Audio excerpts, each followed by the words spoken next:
ស្ដាប់សូរទឹកជ្រោះឆ្លូនឹងថ្មដា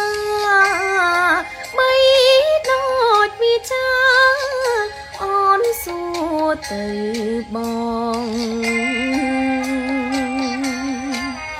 សំដីមួយម៉ាត់បងឆ្លើ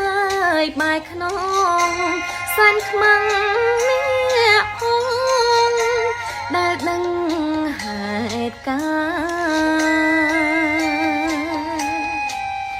គង្គាហូរជ្រែកហើយដងព្រឹកព្រៃស្ទឹងគ្មានអាឡ័យដល់ដងបុព្វតា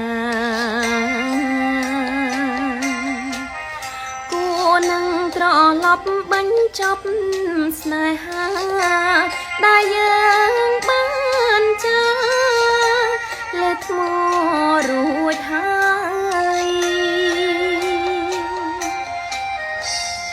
ទុំនួញអញ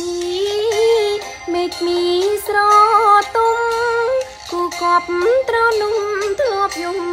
ឆ្លងឆ្លើយគេឆក់បេះដូងពីទ្រូងខ្ញុំហើយដៃដែលធ្លាប់កា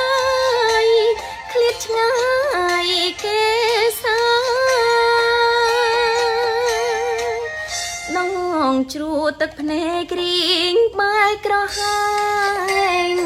លេបស្លឹងខ្ជាក់ស្លាញ់ព្រោះតែស្នេ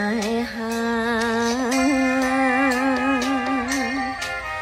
មរតកជប់ឈាមអំណោយសង្សារក្តីស្មងត្រង់ណារឿងក្បត់ត្រង់